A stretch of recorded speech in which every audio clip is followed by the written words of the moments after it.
Hey guys, before this episode begins, I just want to let you all know that I've partnered with DAT Bootcamp to offer a 10% discount code on all Bootcamp products. While studying for my DAT, I found DAT Bootcamp to be the best resource during my preparation. Their extensive review videos and practice exams are second to none. Use code DOD10 at checkout for a 10% discount, applicable to all programs Bootcamp has to offer. Again, that's DOD10 at checkout.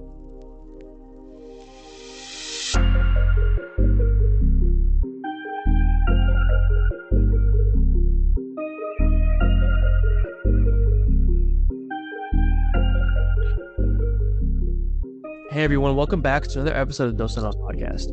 The focus of this podcast is to share undergraduate and dental school experiences from dental students and dental professionals through valuable discussions. Through sharing the journeys and stories of current dental students and dental professionals, our goal is to help you find answers or guidance for your own pre-dental journeys.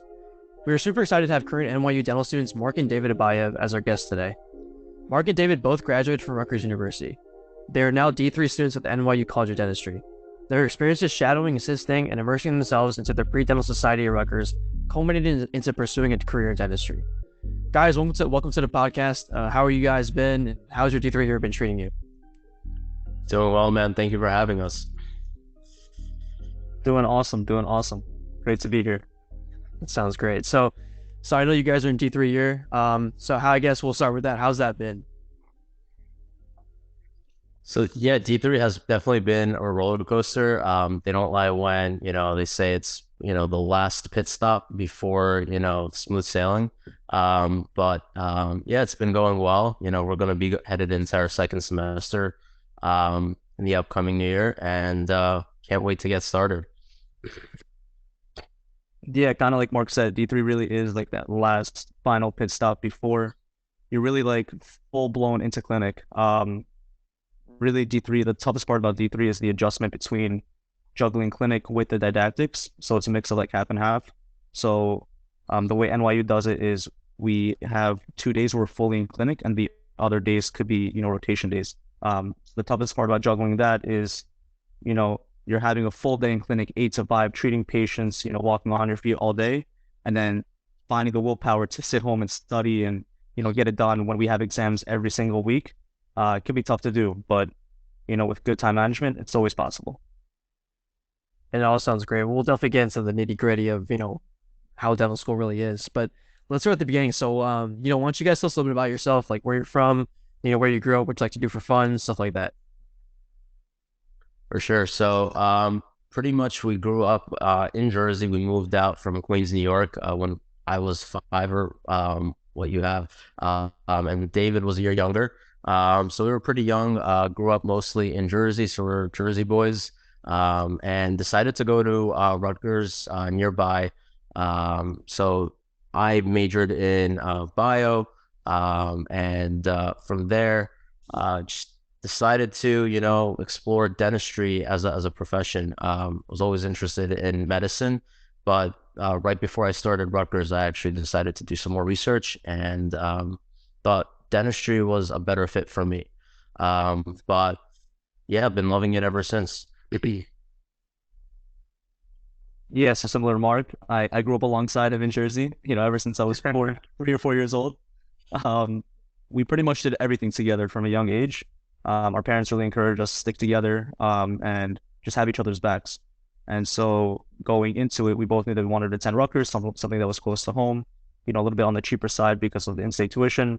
And so while Mark majored in bio, I also started off as a bio major and then decided pretty late, my second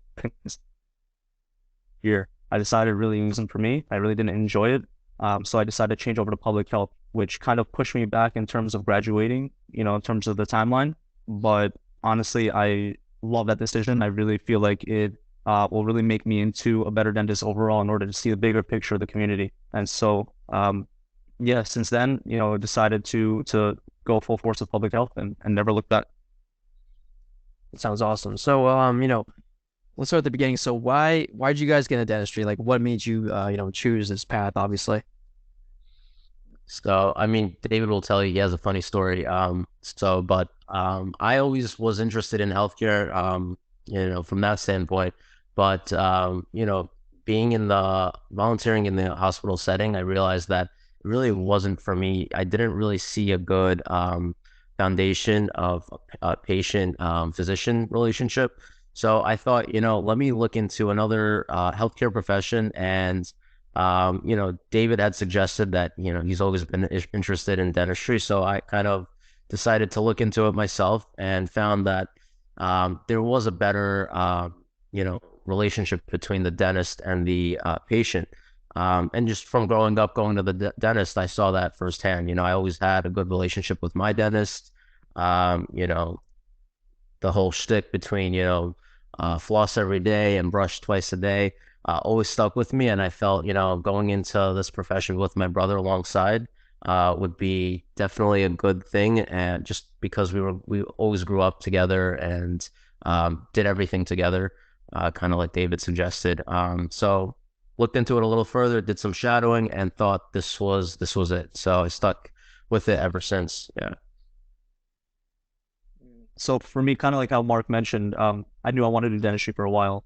I really don't know why, but in the seventh grade, my social studies teacher had us write a paper that, it was going to be a letter that we write to ourselves that wouldn't be open until you graduate high school. And in that letter, there was like a portion where you had to input, what you want to do as a career. And I don't know why, but I took that assignment really, really seriously. And I did a lot of research and I found dentistry. And like, I guess at the time, what was it, like 12, 13-year-old David at the time was like, wow, dentistry is an awesome fit because I'm able to help people while also having the autonomy to run my own, business one day, God willing. So everything kind of culminated into like, wow, like dentistry is the perfect fit. Let me commit to this. And in that letter, I wrote the very first sentence of the career portion. I wrote, when I grow up, I want to be a dentist and I want to go to NYU College of Dentistry. I wrote that verbatim in that letter. Fast forward to interview days, I was able to bring that letter with me to my interview, showed it to the admissions committee, and they loved it. They loved it. And kind of how Mark said, I was able to kind of bring him over to the dark side of dentistry, take him away from medicine and bring him over to dentistry and convince him, listen, like this is something that, we're both can be committed to and, we have each other and really, as long as we have each other's backs and, there really shouldn't be anything that gets in our way.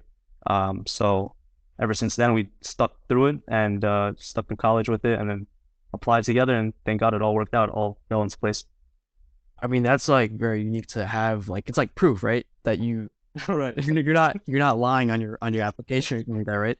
That's kind of crazy. And yeah, I mean, a lot of people ask me, even like personally, like, why don't you just go to medicine? Like, why did you decide to go dentistry? Because a lot of times people view dentistry as like, oh, so you were pre-med, but you just decided to branch off into this. Why'd you do that? Right. Easier or whatever? Med school dropouts. Exactly. And I'm like, that's not the mentality you should have because it's more like the dentistry is a whole different, I guess, side of patient interaction, right? Because even when I'm as an assistant myself, on the daily, I'm like dealing with the patient. I feel like dental assistants deal with the patient more than a doctor has to sometimes, just because of how much 100%. how much time you spend with them, right? So that's the part I love about it because I mean every patient is different and every day is different. So that's awesome. And the fact that you had that letter with you to the admissions committee, that's pretty unique. Yeah, we'll get to the interviews too later. But so now, David, so now that you knew that you wanted to go dentistry as at a young age, right? So how did you go into college, knowing that this is what you want to do? How did you organize your experiences? And even maybe Mark can chime in on this as well.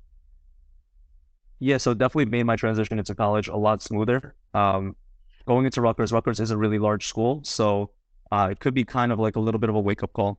Coming in from a high school, going into, a classroom that has over, 400 people in one class, one lecture hall, really could be intimidating. But knowing that I wanted to do dentistry and knowing that that was my goal at the end of the day, it really allowed me to kind of develop my schedule, my course load, accordingly.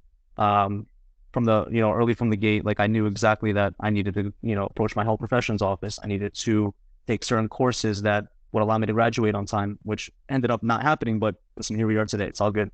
But it really just makes the transition a lot smoother. And that's something that I really encourage a lot of people to do is to really figure it out early. Like while you're in high school, take that time, to shadow, take the time to assist, take the time to, network with other dentists in your community and really, get to understand their experience and maybe, see if that's something that you'd want to do. And if it is, really just commit to it and, everything else will fall into place eventually. For sure. And I mean, the transition from high school to college, it's meant to kind of see where you're at and kind of evolve as you get into college. Not everyone has that ability to kind of know what they want to do before they head into college. So David and I were more or less kind of lucky in that aspect where we kind of knew more or less what we wanted to do. But going into college, I saw it all the time. People just switched from pre-med to pre-dental or whatever it may be. From business to pre-med or vice versa. So, you see that evolution happen as you're, taking all these classes. But the whole thing is, it's as long as you have a passion for it, and you're capable of just pushing through the rigors of the curriculum, nothing should be stopping you at the end of the day. And, a good support system at home really does help. And having David, a year apart really does help, just push you through that rigor. And it's kind of weird how everyone has this expectation to figure it out when you're like 17 or 18 years old, right? And even me personally as a freshman, like, which is like 2 years ago, but as a freshman, I went in pre-med just because that I knew I wanted to do something science, right? And pre-med just seems like the best, title to put on that for now, like as long as until you figure it out. Right. And as you go through college and stuff and you kind of take it upon yourself to explore other things, right? That's kind of where I found dentistry as, this awesome profession where you use your hands, your great patient interaction. You see a variety of things, stuff like that. So that's kind of where, I found that through shadowing and eventually assisting. So what kind of role did, shadowing and assisting play in your guys' pursuit of dentistry? So we actually both did a fellowship, and this fellowship actually contained a lot of shadowing in terms of different aspects of dentistry. So there was the general dentistry portion at a federally qualified health center, and that's pretty much where low-income individuals go, where they could get their care. And aside from that, we also we're shadowing in like, specialty offices, you got your endo, your ortho, and that kind of gave us a broad overview of what dentistry was as a profession, because it's not just, general dentistry. It's a whole facet of other, I guess, specialized professions within dentistry. And it kind of opened us to a realm of, various other parts of dentistry, which I really liked. That gave me a better understanding of what dentistry was, because general dentistry is only the foundation, and then you have your other, portions of what dentistry really is. And aside from that, the volunteering that I mentioned in a local hospital, that really helped just understand the patient physician relationship and what it's meant to be a provider in your local community. So I definitely think shadowing is important, but only to a certain extent. I think if it's something like, if dentistry is something that you're just starting to look into or you just found out about, it can definitely help you. It can help you open your eyes to what dentistry really is. But I don't think shadowing is good in the long term. If, say, for example, dentistry is what you want to do, like you're committed to it, I would really encourage people to look into assisting instead, because as great as shadowing can be, that's really all you are. You're a shadow, and a lot of times it can be kind of hard to, see what the dentist is doing, see what's going on in the procedure. That's really challenging, and that's what I felt going into, shadowing these various dentists that I have, is that I really didn't get to see all there is to dentistry. So I would really encourage, a lot of people to look into assisting instead, once they figure out that, dentistry really is for them. And that's definitely something I kind of realized as I went on with the shadowing process, because, when you're shadowing, you're standing behind the dentist, and there's an assistant there also, right? And the mouth is like this big. So like, there's not much you can see. Like if it's like a knee surgery, I understand you can see everything you want, but with the mouth and like, especially one tooth, maybe they're working on like 31 or something, right? How are you going to see that unless you're on a certain angle? So that's kind of where I was like, you know what, I love this, but I want to get in there, right? That's like the next step. I feel like it's shadower and then dental assistant and then you go to dentist, right? So Right. I Sooraj, this is really generous. That's really, really generous. maybe, I mean, and also, yeah, it depends. Like some people have like maybe this, they got, Oh, it's crazy. Yeah, you'll definitely be seeing that. Yeah, yeah, 100%. yeah. And so we go from shadowing a general dentist. I've actually just started working for like a general dentist and dental. We would just implants and all these other things. So the way I kind of approached it as I started assisting general with implants, and like he does root canals, crowns, all these different things, but he doesn't do ortho. He doesn't do like hardcore endo. He doesn't do like oral surgery kind of thing. So I feel like once a student can get into the assisting realm, they can maybe shadow specialties that they don't have at their office, right? Because that's kind of, so you're not like double dipping. So I guess that's one way to get around it. But obviously the beginning, you want to shadow is the best thing to do, and then keep going from there. Sure. Yeah. So I mean, you spoke about how you took a gap year, right? And I think you got your master's, right? So I actually, yeah, I got a master's from Rutgers, New York. So that's where the dental school is, Rutgers Dental School. Right. So the master's was in biomedical sciences. You have like a 2-year timeline, but you could finish it off in a year.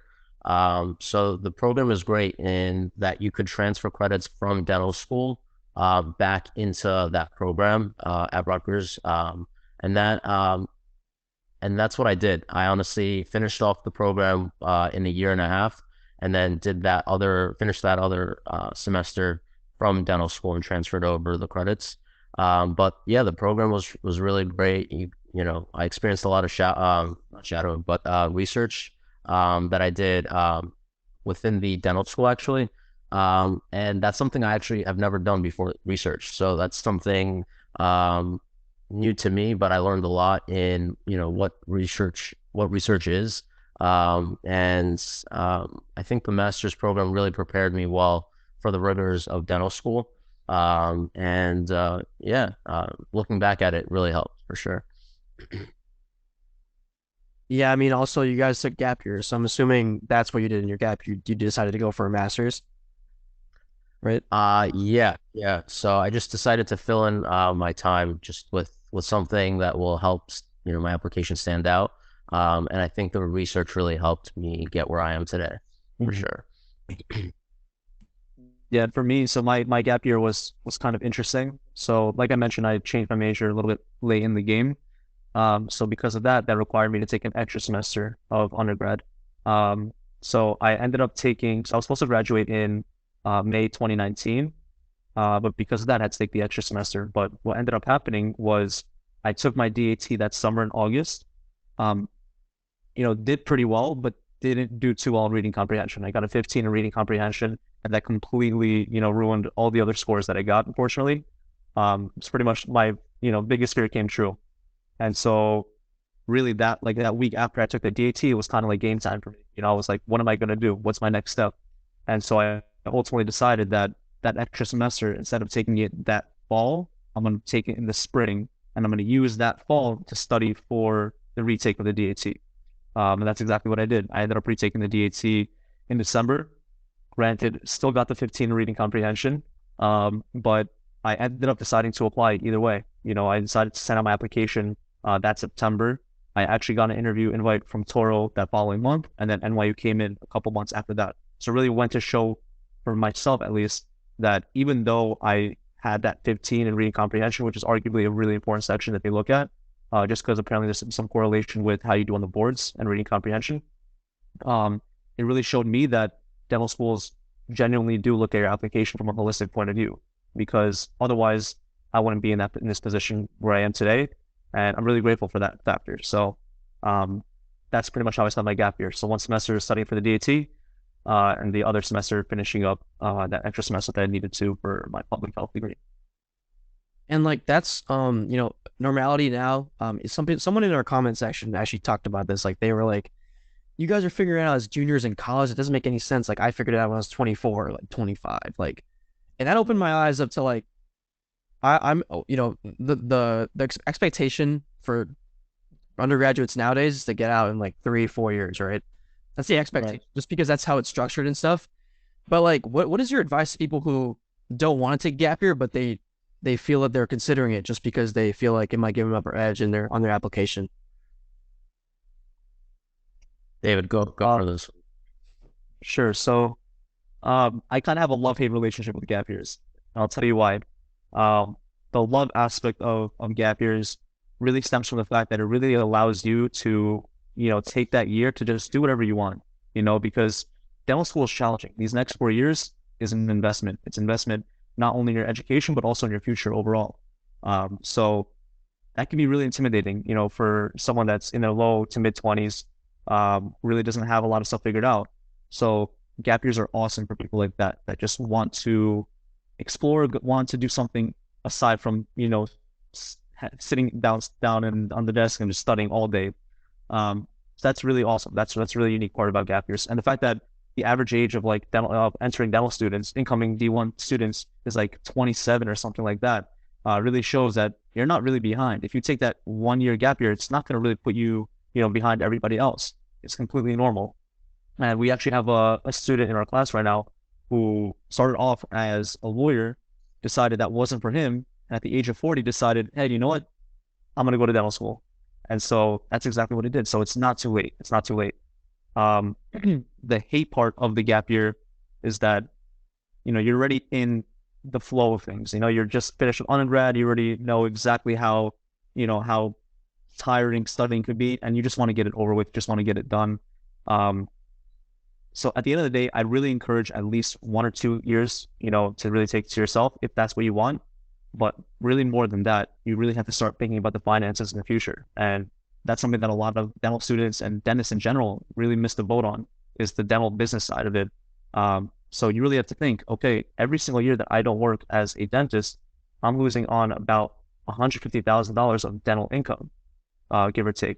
So, after the 1 or 2 years, that's really something that people should really start to consider, is really the future. So that's my perspective. Yeah, just going off of that, just like David mentioned, there are a lot of functions for what a gap year should be. And for me, that was just doing the master's and retaking my DAT, kind of like David. And it gave me, some time to really sit down and, um, aside from doing the research, aside from doing the master's, just really buckle down and get that DAT out of the way. So I took my DAT 3 times in total. The first 2 times I averaged about 18, 19 in the AA. And then I got it up to the third time, 20 AA.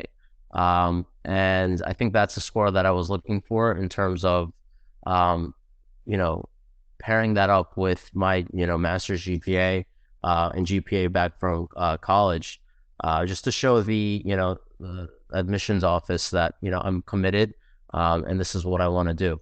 But also, aside from, just doing school and, your regular curriculum, I think you should take some time to yourself and just kind of explore what you're about.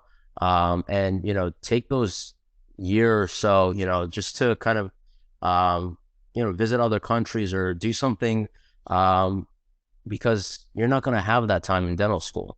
The 4 years in dental school are meant for you to kind of grow, your knowledge in that profession that you're going for. You're not going to have a lot of time. So I think, taking that year off or two, making the most of it, really helps just kind of, make you a more well-rounded person, aside from the typical, GPA, DAT scores, all the stats. I think, admissions want a real conversation, and having something like that, like a trip or, volunteering trip of some sort, that really goes to show that, you're capable of community service. You're willing to just be more than a number. So, And I feel like, gap years take a little bit of stress off of like finishing very fast. And also it gives you an opportunity to expand your application, right? Because you get to do more things. You have more time to, really hone in on stuff that maybe even your own interest that you like to do that you can show on an application. I know that Dr. Gallagher, he goes to NYU as well. You guys probably know him, but Yeah. he told me that his interview was literally about him playing the violin, because like nothing else, just the violin, because that's just what he does as a hobby, right? So I mean, you can do all these clinical things, but at the end of the day, at that interview, I guess they want to know who you are, right? And you guys can probably attest to that.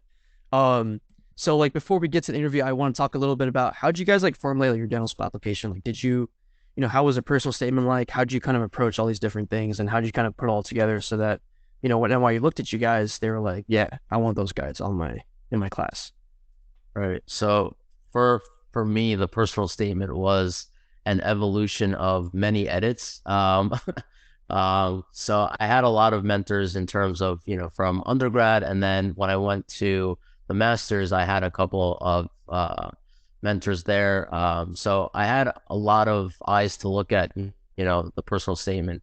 And really the second time around when I applied, I really liked, my personal statement there, because I feel like it really put the bow tie in the end in terms of, the research that I did, the community service, the shadowing.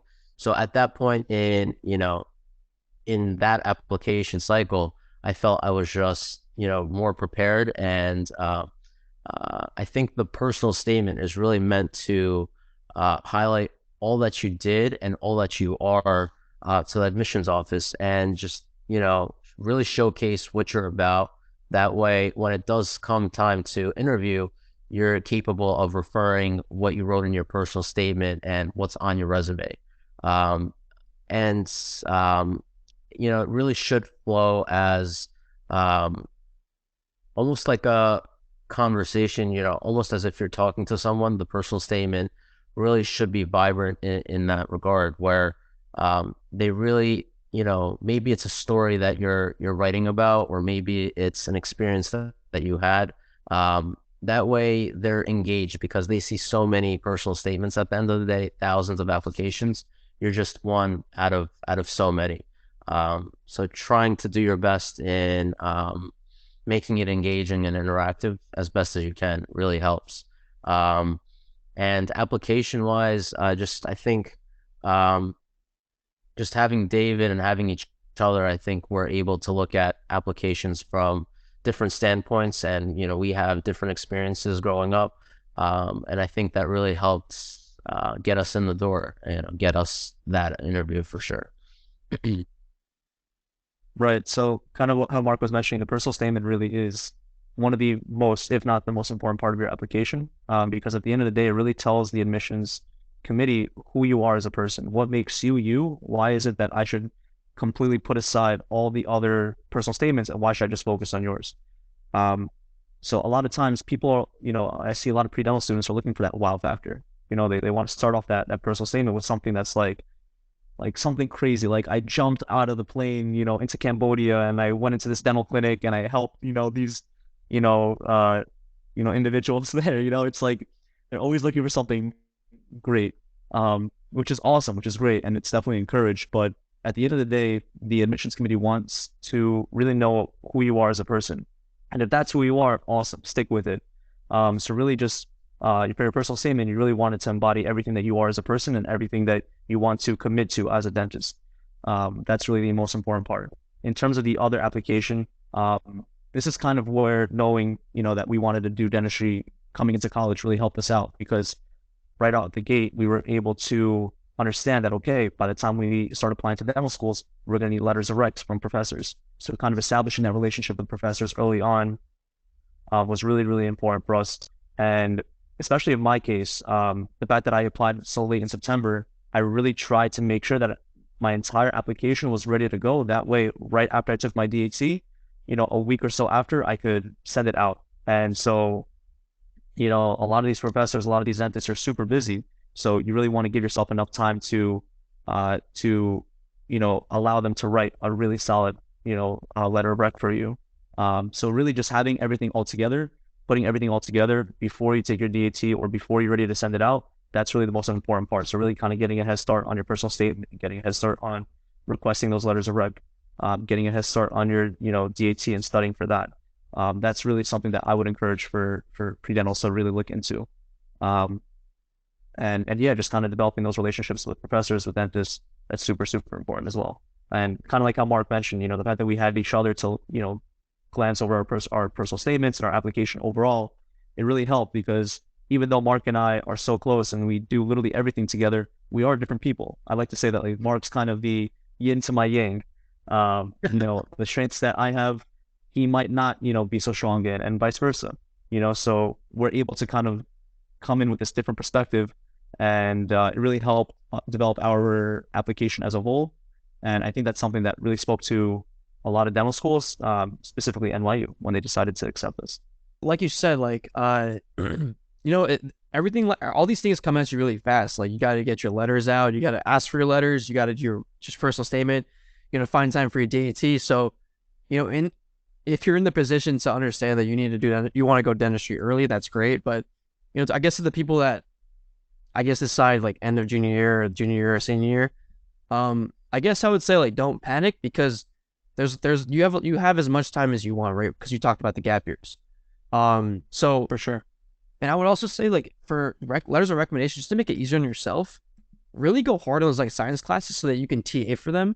Because if you can become, like, a TA for certain classes, like, I've been able to do, like, an Orgo TA, Orgo 2 TA. So, when you're able to TA for a class, you have, like, you can build, like, hardcore rapport with your professors. And that's just going to make your letters of recommendations so much easier to get, right?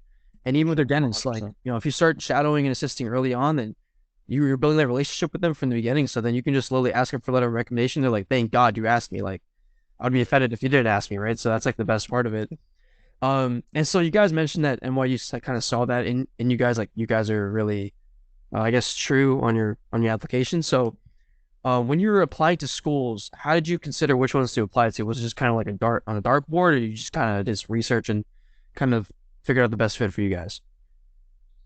I think what our approach was really, stick around, not too far from home. But we applied to as far as the West Coast, maybe out in Utah, honestly. But just safe schools in the end. But I think for me as an applicant, I applied to I think 10 or so dental schools. More or less were on the East Coast for the most part. And I think just having a good understanding of what the dental school is, what they're about, and what you want as a dental student from this school. Because at the end of the day, you're paying a lot of money to get an education in dentistry. Um, you know, as good or bad as that may seem, you got to make the most of it at the end. And finding that school that fits you, the community there, not only within the dental school but outside. What's the dental school look outside? Is it safe? Is the environment okay? And also within the dental school, how are the professors? What's the teacher to student ratio? Do you want that close knit body, or do you like a bigger school? And that really depends on, I guess, where you come from undergrad. Did you go to a big school like David and I did? Rutgers, the biggest class, all the general sciences, hundreds and hundreds of students in that class. And I think that's something we were okay with. And that's why in the end, I think NYU was a good fit because we liked that large body. And now we have over, I'd say 300 colleagues that, we can share the experience with. Granted that, we're separated in A and B sections, so we don't know everyone. But, the whole thing is David and I wanted to, meet new people from different, backgrounds, from different places. And I think NYU in the end brought us that. The diversity is there, and all these students have so many experiences, and that's what kind of stuck with us in the end. And the professors are great, so you definitely have that experience, and it's in the end, it's really what you make out of your experience in dental school. It could be the largest school, but you can make it the smallest based on your experiences within the program. And I think David will mention the same thing. Yeah, for sure. So I guess for me, I was kind of put into a weird limbo type of state when I was applying to schools, just because, I took my DT in August of the same cycle that I was applying to. Didn't really get the grade that I want. And, once I saw I got that 15 reading comprehension, that really just completely took a hit to my confidence after that. After speaking with a lot of other friends, who were already in dental school, like some D1s, D2s, things like that, they actually, encouraged me not to apply this cycle and take that year off, and we'll take another year off and apply the following cycle. And so I remember it vividly. We had a trip to Lake George right after my DAT. Like literally right after my DAT, I drove up to Lake George, a really long, sad drive. And I was just in my thoughts. I was speaking with my brother. I was speaking with, my friends, and everybody was encouraging me against it except Mark. Mark really was like, listen, you have an awesome application, albeit, you had that 15 reading comp. Everything else looks good. Just go for it. Just try it out. And I'm really grateful that, Mark gave me that advice, because it really kind of gave me that little push of confidence that I was looking for at the time. And I decided to only apply to the 5 schools, to 5 programs. And these programs were programs that I thought I could see myself at, also on the East Coast, somewhere close to home. But at the same time, some programs that really do look at your application from a holistic point of view. So I decided to apply to 5 schools that same year. And, I'm really, really happy that I did, because, here we are now. And, had I listened to, my other colleagues, my other peers, I'm really grateful for them too. No hate to them at all. I wouldn't be in this position alongside Mark at NYU together right now. And so I'm really, really happy that I ended up going with that. And so are you guys twins? Or are you guys just brothers? Like, what do you think? We're not twins. Yeah. Popular opinion.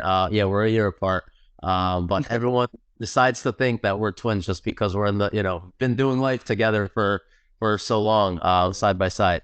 We're really lucky to have one another, but at this point, we might as well be twins. Right? I feel like we just got to start marketing ourselves as twins now, Mark. Just twin brothers. It's actually really funny, Sooraj, because every single year, literally without a beat, every year on Mark's birthday, I always have people wishing me a happy birthday as well. And some of it is a joke. Other people are like, they actually mean it. And so it just really, really funny. But yeah, it was actually funny. What's it called? This past year, on your birthday, Mark, I posted something on Instagram, just kind of shouting you out, wishing you a happy birthday. Or I think it was actually on my birthday. It was my birthday. One of our cousins wished me a happy birthday, and I reposted it on my story. And one of our classmates was like, "Oh wait, why did she only wish you a happy birthday and not Mark?" I was like, "No."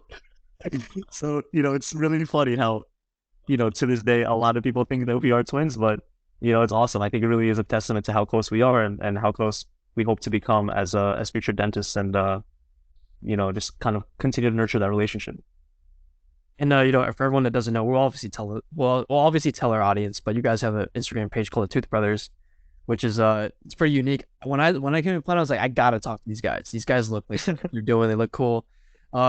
So when you guys went to your interviews, did you guys talk about like how you guys are brothers? You guys are playing the same cycle, and that my brother is like literally probably the next room over me. Yeah. So Mark, go ahead. David, go ahead. I think you have the better story. Yeah, it's kind of funny. So, Mark was interviewed. I believe it was end of January or beginning of February, Mark? I think the beginning of February. Yeah. Beginning of February. So you were interviewed that Friday, and I literally got an interview invite the day before your interview. And I remember I was like, all right, I'm just taking the next day. And it happened to be that following Monday. So they got a nice dose of Mark that Friday, and then they got another dose of another brother that following Monday. And so at least for me, when I went into my interview, I already knew that Mark interviewed. They already got a chance to meet him. And I was like, you know what? I got to throw it in somehow. That, my brother also applied, that he actually just interviewed literally 2 days ago. And that's what I did. So the way NYU has its interviews, you walk into a room, and the first interview, it's 2 interviews. The first interview was by a faculty member. So for me, I believe it was an oral surgeon that interviewed me. And then the second interview is someone on admissions committee who really just kind of wants to get to know you a little bit better, and also just see if you're comfortable, moving to the city and going to school in the city and being at NYU, and kind of just getting your headspace on that. And so for me, my first interview, I actually walked out of that interview saying, there's no chance I'm getting into NYU. There's no shot. because everyone before that was like, yeah, man, it's really conversational. Like, you're going to be completely fine. It's all good. And I'm the type of guy that, like, I vibe off of other people's energy. Like, the energy that they give me is what I give. And so right out the jump, like this, my interviewer just like question, answer, question, answer, question. And I hate that. I hate that. I'm a really great conversationalist, but when you're just throwing questions and I'm expected to answer it, I just start sweating. I, start like, tapping my foot nervously.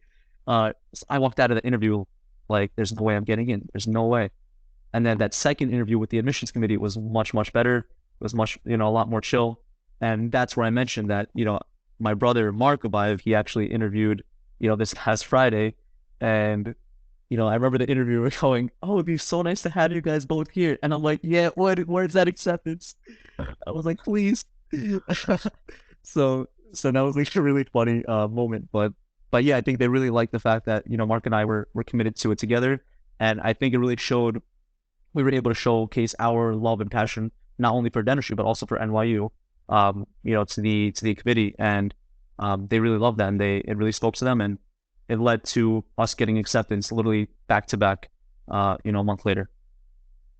For sure. Yeah, it's insane how that whole interview process worked out, where it was within a week, we got that interview invite. But yeah, I mean, both my interviews were, I think, general dentists, and they were both chill, both good dialogue. First one, I really had a great conversation. I really bonded with her and just had a great conversation, just getting to know her. And likewise, she was getting to know me as an applicant. And yeah, I left I left that room just smiling, just because I knew, we had that connection and was able to run with it. Yeah, just, wherever you can, just try to be yourself, and, don't sweat it as much, because everything in the end will work out the way it's supposed to. I actually went into the interview with a flat tire, believe it or not. So I didn't make it, on time, more or less, but I was able to joke around with everyone there, and they understood, life happens, and was able to make the most of it. But yeah, interesting experience, but nonetheless, glad everything worked out for David and I. Within a month or so, it was great. Yeah, I mean, so what kind of questions did they end up asking you guys? Like, what kind of conversations did you guys have? Did you guys have conversations, based on your personal statement, or was it kind of just like on who you are or what they're doing, interests, stuff like that? So pretty much, yeah, based on more or less you as a person, and then what your experiences were like. So I spoke a lot about, the research that I did in my master's, just because it was dental related, and we were both able to kind of connect over that. And just experiences, shadowing. A lot of it was just very general, basic questions, and it was just them wanting to get to know you a little more. And it's pretty much up to you where you take that conversation. So it could be, a short interview and just as great, or it could be a pretty long interview, and you feel good about the connection that you've established with the interviewer. And in the end, for me, I like to, have a good conversation just to get to know the person better. And that's what I ended up doing. We had 10-15 minute conversation on just, me as an applicant, and she actually graduated from NYU as well. So that was kind of interesting. So I got to ask her a couple questions about her experience in dental school here at NYU. But yeah, it was pretty simple, and nothing to sweat. Nothing to sweat. So contrary to Mark, I sweated a lot on my interview. Um, so I wish I had the same experience with Mark, but I didn't, unfortunately. Which is fine. It's great. If anything, I don't look at these moments of kind of like hardship or these obstacles that are thrown at me as, as such. I look at them as opportunity to learn and to grow and really just develop, continue developing myself as a person. So that my interview experience was kind of like how I mentioned earlier, was a lot more straightforward in the sense of question and answer right out throughout the entire process.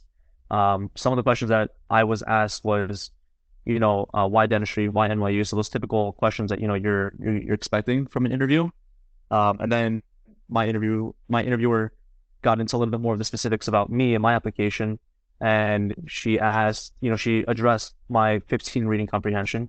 So, really like my best advice to a lot of, applicants, if they're really worried about their interview, just have, a good plan laid out as to how you're going to approach, those negatives or downfalls in your application. At the end of the day, they're not really negatives. They shouldn't really be looked at as negatives because, listen, you're in an interview. You got interviewed. They already like what they see on paper. Just explain yourself and be honest with them, and just show that you're capable of growing and improving yourself. So I had to address that, and then I was also asked a ethical dilemma question. So she pretty much asked me, what's an ethical dilemma that you were involved in, and how did you go about approaching it? And I know a lot of people like to kind of, joke around with that question, and just they use this, classic, oh, like, I saw somebody cheating and this and that. Like, that's really, really normal. But I'd encourage people to kind of think a little bit outside the box and don't feel the need that you need to answer the question like immediately.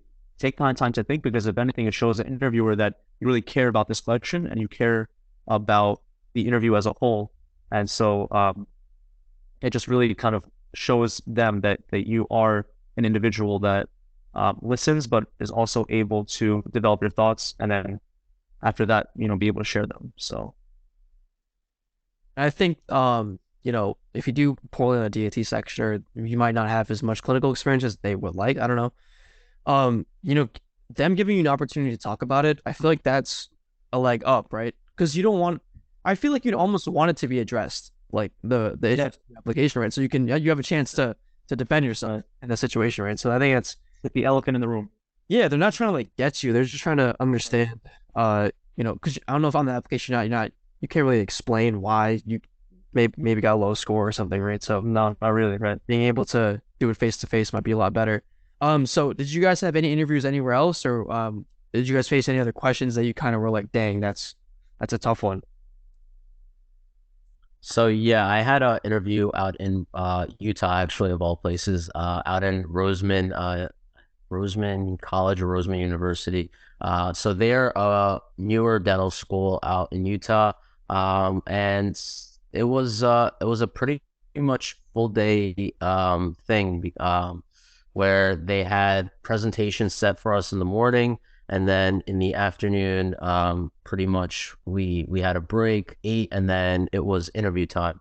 So we had one interview, and there was one faculty member with two students in the same room as you. And there were six other applicants pretty much interviewed at the same time, at each session. And that interview was a little bit more nerve-wracking in a sense, because you had three people in the room asking you, questions and trying to get to know you a little better. But again, just be yourself, be honest with what you have on the application. Because in the end, everything you have on the application is what they know about you. They just want to know, they want to know it from your perspective, and they want to hear your story. And I think, once you do that, and once they see through, the words on paper, they're capable of connecting with you on another level where you want them to be. You want them to be in a place where they're comfortable with you. That way they see you in their dental school, because you're pitching yourself at the end of the day. This is a business interview. As much as they're pitching, us, their dental school, we're pitching, ourselves to them. And that's what it should be. But aside from the pitch, it should be more personable, and it should be relatable. We're all humans, we all make mistakes, and that's maybe something that you want to highlight, something in your experience where, you made a mistake, or, you did something and you overcame it. That's at the end, what they want to hear. They want to hear that you have grit, that you have perseverance, and you're able to get through hard challenges, because that's what dental school is. It's a 4-year challenge. each year with its own challenges. But yeah. Right, right.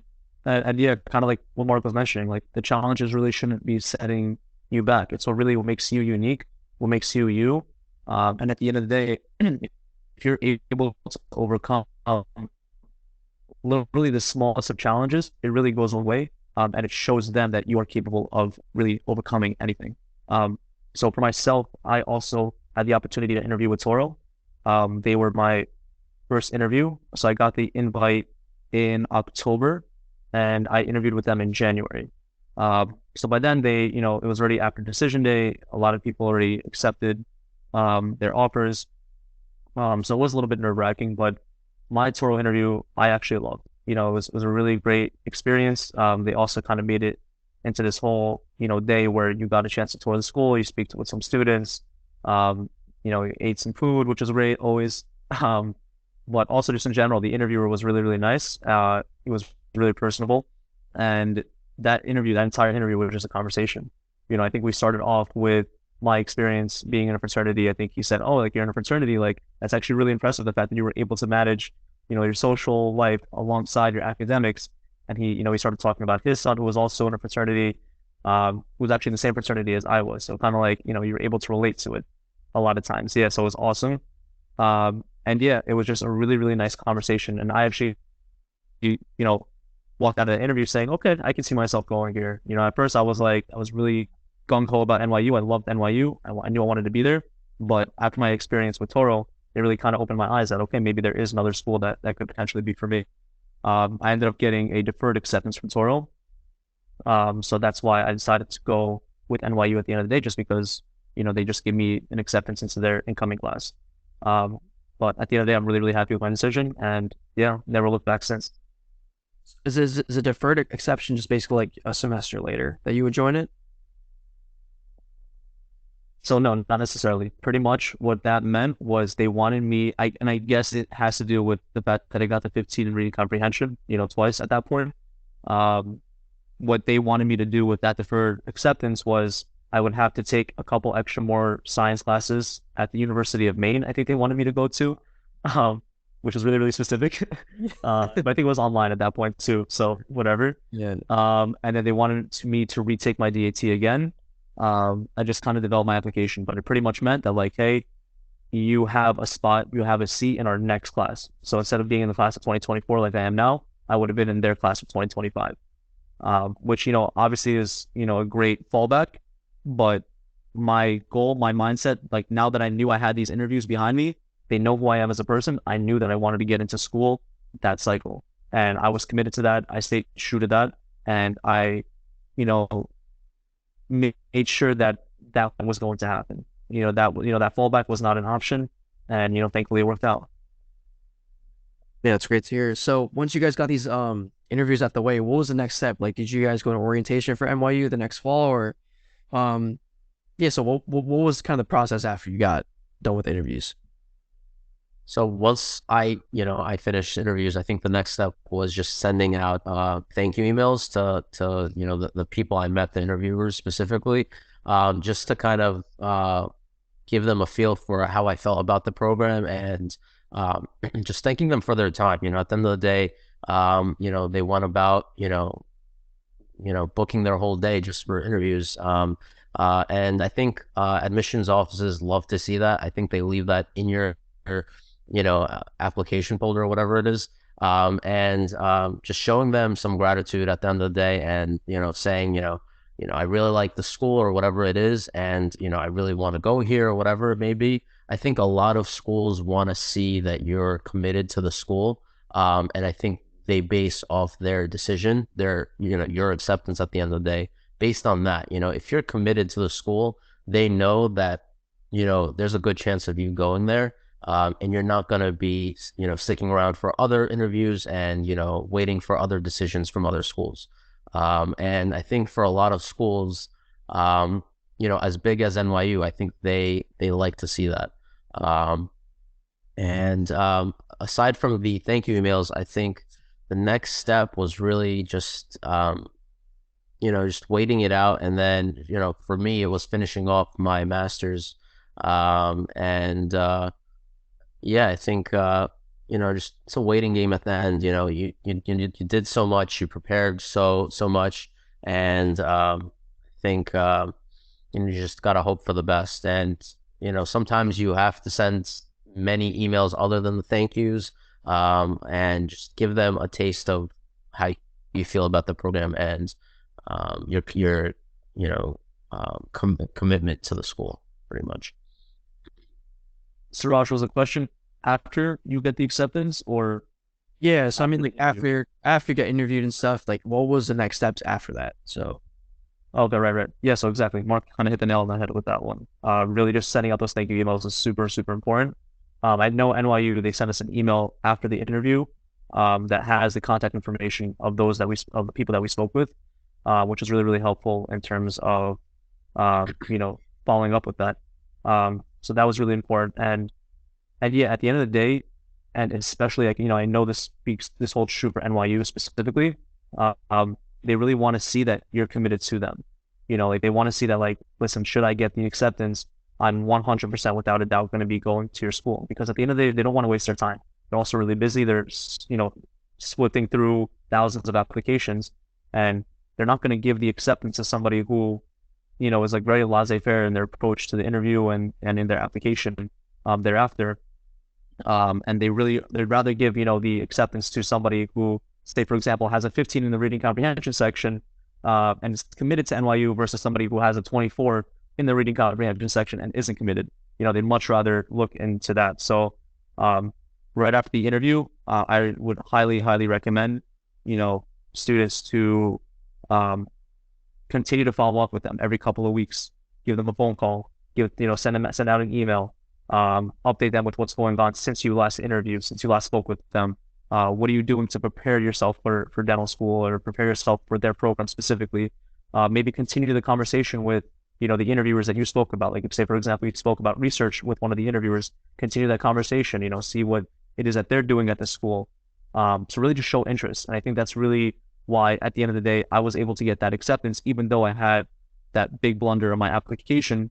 Um, they really saw that I was committed to them.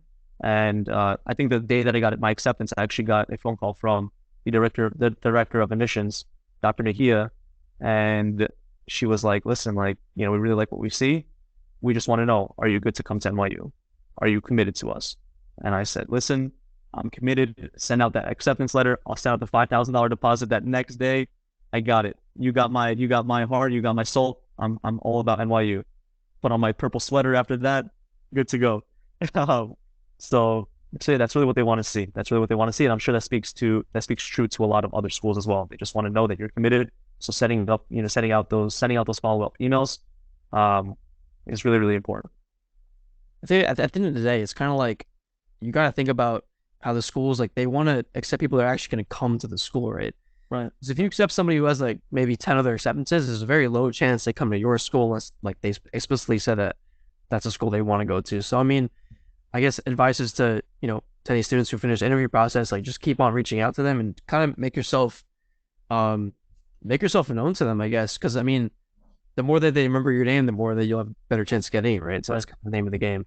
So yeah, so what were your expectations going into your D1 year at NYU, and kind of how were those expectations met, and what was your experience like?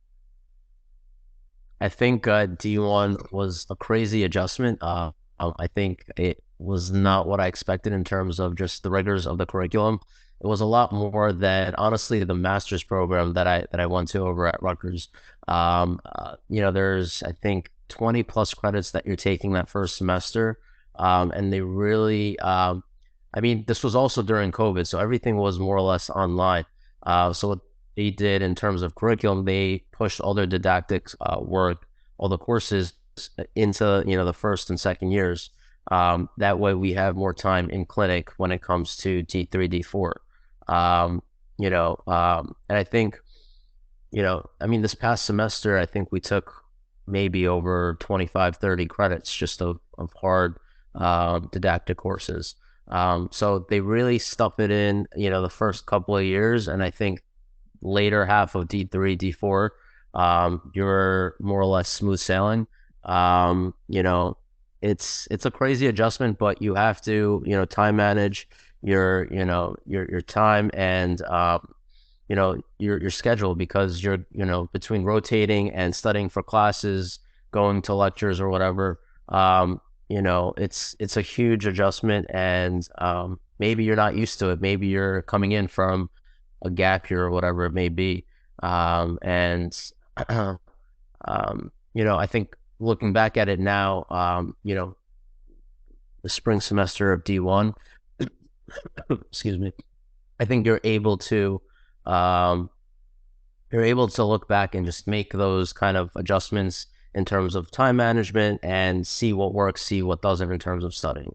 So I think you're, able to move on and just continue grinding out all those hours of, didactics for sure. Yeah, so I think it was the week that we got accepted, Mark, that COVID really hit the fan. And that's when the shutdown happened. And so I think it came as a surprise to us and also the school as well, because they had no idea how to approach it. Obviously, everything was completely new. There really was no formal policy or guidance, in place. So our orientation was a lot different from the past years in that it was completely online. So it was 2 days of, full day Zoom lectures and calls and stuff like that. So it definitely was a completely different experience than what we expected going into it. But I think, again, it's fine. It happens. This type of stuff you can't prepare for, and you just kind of have to approach it, with a smile on your face. And um, in terms of the experience that we got our first year, it really wasn't the best. I'll be honest with you. Um, we were mainly online, as Mark said. I think in the fall, so we start in the summer. We start like I think July, beginning of July, with our classes or with our didactics. So typically we would already be in the lab. We would already get our hands dirty. We would already start playing around with the drill and wax ups, things like that. But that didn't start for us until the fall. And even then, I believe under normal circumstances, D1s at NYU would have on average anywhere from like 6 to 9 hours every single week of being in school, working with their hands. But for us, we only had 3 hours a week. We were only coming in once a week, I believe from like 6 to 9. And that's really where we were able to kind of get our practice in. And it did kind of hurt us, I feel like, in terms of our experience and also just being able to getting stuff where we're comfortable working with our hands. But that adjustment is really, really quick. At the end of the day, like by the time we were in D2, we were already in the lab a lot more, and we're able to play around with the drill a lot more. And by the time now that we're in D3 and we're actually in the clinic, and we're actually working on real patients, at least for me personally, I feel very comfortable working, with the drill, working with the handpiece, and just doing a lot of the procedures that we learned about, our first 2 years. So the beginning was kind of a little bit rough, I'll be honest, because on top of that, you're also learning how to manage your time best with studying and stuff like that. So the courses that they throw at you the first year are very, very heavy science based. And it's kind of like a repeat of all of undergrad just packed into one semester. So it could be a little bit challenging, but I think, again, you just have to be able to adjust yourself, adjust your schedule, and understand that there's going to be situations that are thrown at you in life that you're not going to be prepared for, but it really is your reaction and your response to them that really shows who you are as a person and the type of person that you'll become as a dentist and a future practitioner. So I really feel like it helped develop us as people. And honestly, I'm really grateful for the opportunity and really grateful for that experience.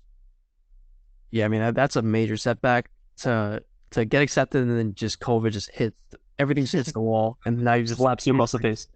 now you're just at home, just like what are you supposed to do as a dental student? But I guess you're making the best out of it. And so did you guys get into more clinical stuff? You said D2 to D3 year maybe, right? Yeah.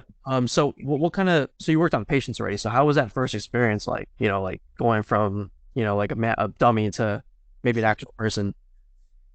I think it really hits you when a patient calls you doctor. I think it's like, wow, you're in all these courses and now people are starting to call you doctor. And I'm like, no, no, no, I'm not a doctor yet. I'm still a student dentist. But it's an amazing feeling where, someone can trust you from the get-go without even knowing you.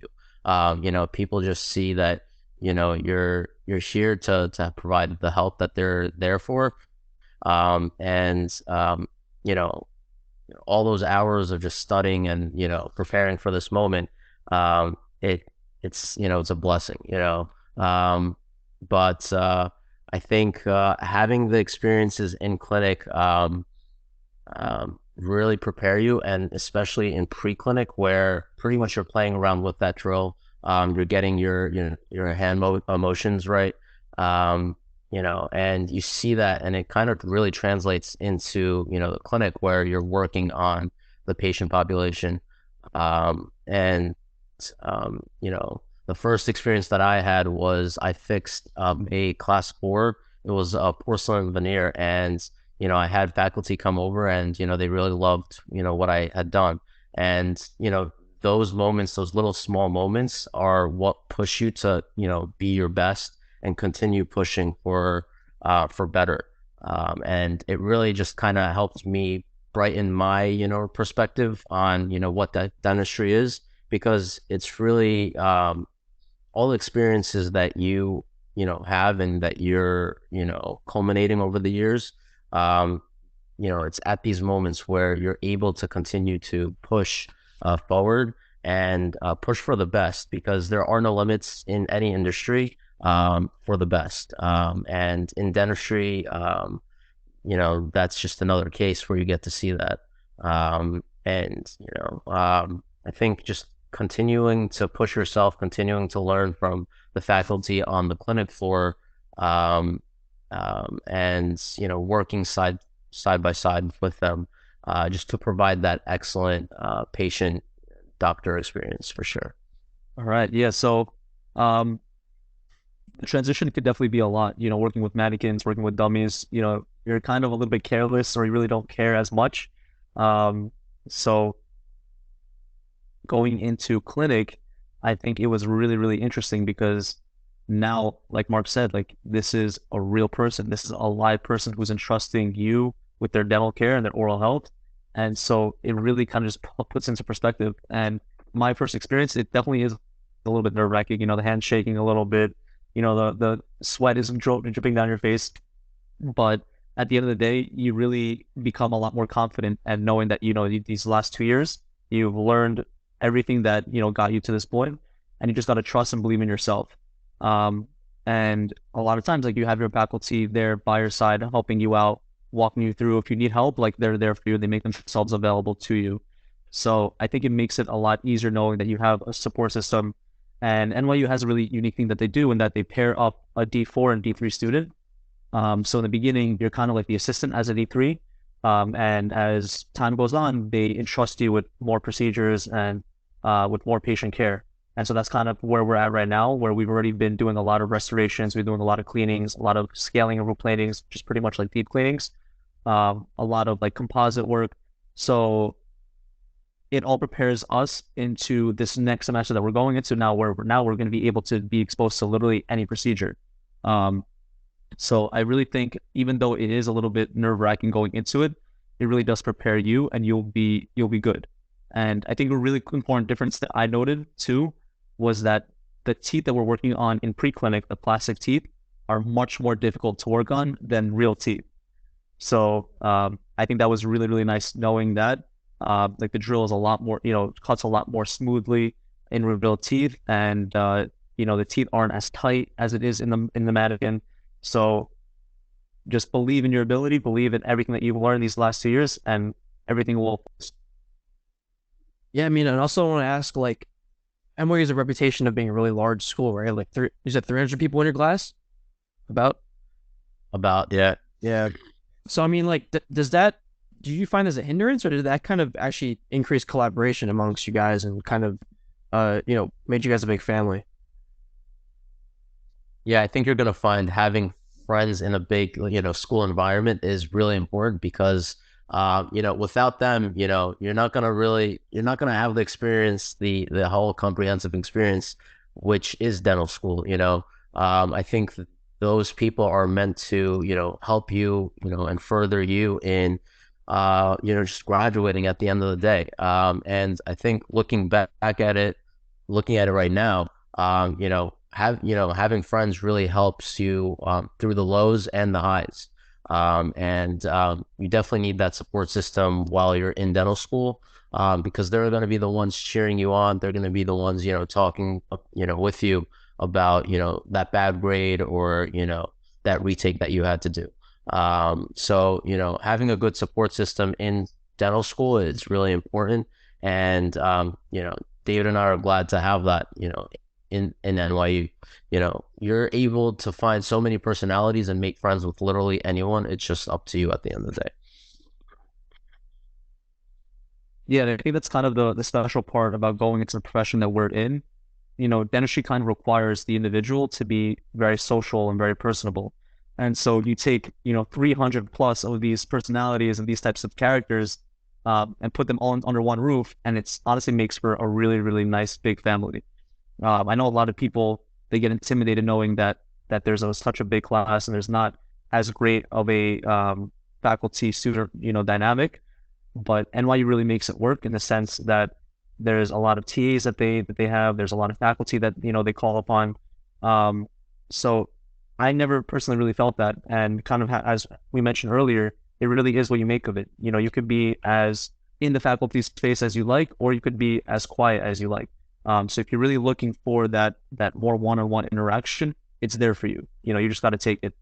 So I personally love it. I love being able to meet so many different people. I love getting to hear other people's stories and their backgrounds, where they came from, what they want to do. And it also helps, Mark and I kind of determine how we want to be as dentists in the future, because there's so many incredible people at NYU and so many incredible classmates that we're able to relate to. And at the end of the day, we're just kind of there bouncing ideas off of one another. And also just really grateful for, the close friends that we've developed in dental school, and really grateful that NYU really brought us all together. That's kind of reassuring, right? Because I didn't really think about having, I feel like Stony Brook has like, I think it's like 40 students in their class. It's very small, right? Very, very small. And that's how like my college is too. So, maybe me going to NYU or something like that, a larger class size may actually initiate more collaboration. You might even learn more just because you have more people to talk to and more experiences to draw upon, I guess. That's kind of how I guess you would approach that. So, finishing off here, what are you guys' goals for the future? Like, where do you guys see yourself in maybe 2 or 3 years, specializing maybe? What are your thoughts on that? I think, being in dental school for close to 3 years already, I think it gives you a good perspective on what you want to do. Because, the first 2 years are meant for rotating, and even now we're still rotating between various specialty clinics.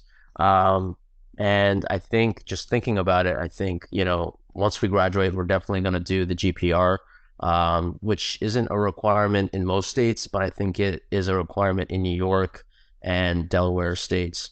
But it's all about the experience at the end of the day. Rotating in a hospital is going to give you certain experiences that you won't have in general clinic. And making the most of it in those experiences, I think, really gives you a well-rounded,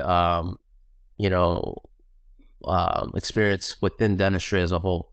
But I think looking forward, I think I'm just more interested in aesthetic side of dentistry, just because there's a lot of, there's symmetry and, the way the smile looks from the outside. You're able to compare and just, be an artist at the end of the day. You're a dental architect. From the gums all the way to the teeth, and that's what really gets me going. That's what's really interesting when I look at dentistry. Yeah, so a lot of people, I guess, when they find out that we're both going to dentistry, they right away assume that maybe one of them is going to be a general dentist and the other one's going to go into a specialty, just to kind of like broaden their horizons in a way. But I think kind of how Mark mentioned, these past 3 years, we've kind of got to rotate through different specialty clinics. We've got to experience what it is like to be this specific specialty or this specific dentist. And I think we both kind of fell in love with the general side of dentistry and the fact that we're able to do so many different procedures, and we're pretty much are able to kind of help direct an individual's oral health from a general standpoint. And so a lot of times with specialists, they're more so focused on their specific specialty. So periodontists are only looking at your gums. Endo, they're only looking at your root canals and your pulp.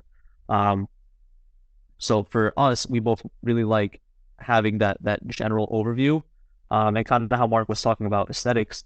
Aesthetics is really, really unique in the sense that you're really able to have such a huge impact on a person's life. You're able to increase their confidence level. You're able to make them smile again. You're able to make them shave that mustache off, just because they were using that to hide their smile. So seeing that impact and seeing that reaction from people, it's really, really inspiring, and it really kind of helps push you forward, and kind of reach for more and do better. It's really kind of hone in on your craft, and kind of how Mark was mentioning, we're an artist, we really are artists, and that's really what dentistry encapsulates. It really is, you're a practitioner, you're a businessman, you're an artist, you're an architect, you're an engineer, you're all these different professions combined into one nice little package that is dentistry. And being able to have that impact on a person's life is just super, super gratifying, and something that I'm grateful for, and I'm starting to see while I'm working with my patients in the clinic, and hopefully to many more to come. And that's awesome. It's kind of like a full circle moment for you guys. I mean, I'm sure you guys are gonna do great things in the future. I have no doubt about it. Thank you. So thank Hey. you. So one last question. How'd you guys start up your social media presence? I feel like I want to ask you, like, what inspired you guys to start up Tooth Bros, and what kind of, is it just like you guys want to help other people, or is it just kind of like you guys want to document your story? I think more or less it's a bit of both. We wanted to be there for, pre-dental students the way, other dental students have been there for us. I think our page serves as motivation for pre-dental students and dental students alike. It's meant to foster, a sense of collaboration and just be there for one another. I think what's really nice about dentistry is we really have a large community within, the States and also abroad. Everyone is so friendly to kind of share their experiences and, the knowledge that they have. And I think that's what we're meant to do. We're meant to foster that sense of community and that sense of knowledge, across wherever, you may be in, your dentistry life, I guess, whether it be in pre-dental or dental or already, dentist. And that's something that we wanted to do, and, as well as just document where we are in our evolution of, becoming dentists. Because, we've worked so hard to get to this point. A lot of hours have been put, from us, and, also our parents are to thank. But we just want to share what we know, and also, kind of intake, from other dental accounts, because they're just as important. They share just as much information as we do, because everyone has their own experiences to share, and everyone is unique in their own way. So that's, I think, what we're meant here for, just to kind of give and take, more or less. Right, right. So Tooth Bros is honestly something that um, kind of has evolved into what it is today, in the sense of, we started off really with the intention of just documenting our journey and sharing our story as brothers in dentistry. And now it's kind of evolved into this nice, close-knit community. And we get a lot of messages from a lot of our followers a lot of times, that really, share their appreciation for, the content that we're putting out. And that really kind of pushes us to keep on doing and being better. It's all the people that are following along on the ride. And as much as it is, for us, Mark and I are the type of people where we're super, super grateful for where we are today and the position that we are today. And we just want to be able to give back, and to, have that ability through social media, through Instagram. It's really, really unique. And at the end of the day, like as Mark was mentioning, we've had a lot of great people that kind of guided us, held our hand throughout the process. And we want to be that source of inspiration for others as well. And a lot of times, I don't know if you could relate to this, Mark. I think you can. But for me, going into dentistry, a lot of times I didn't know if I was good enough. I didn't know if I had takes to become a dentist or to get through dental school and to get through all these, the rigors of the curriculum. Like it's really, really challenging. And a lot of times I was doubting myself. Every time I got that bad grade or that bad result, or, something didn't work out the way that I wanted it to, I would always find myself questioning, my abilities. And so I feel like a lot of people are in a similar boat. And just to be able to share my story and Mark's story as well, and kind of combine it into one package that is Tooth Bros, I think it really is inspiring to a lot of people. And if we're able to just impact even just one person, that means the world to us. And, hopefully we'll be able to have that impact on a much larger scale in the future. And I love that positive energy behind it. I mean, honestly, like when I looked at your guys' page, I was like, these guys are not doing it for like the image or anything. They're doing it because they definitely have a story behind them and they just want to share it and help other people, right? So that's kind of why I wanted you guys to why I wanted to have you guys on. I think I can't wait to share the story to our platform and beyond. So that's going to conclude this episode of the Dosing podcast. Thank you, Mark and David, for joining me and sharing your experiences. Your insight was definitely valuable, and I hope that'll be the same for pre-dental listeners. Everyone, please feel free to reach out to Mark and David at their socials if you have any further questions. Lastly, thank everyone for listening. If you enjoyed today's episode, please be sure to follow us on Instagram and Spotify. We'll see you next time for another dose of dental knowledge.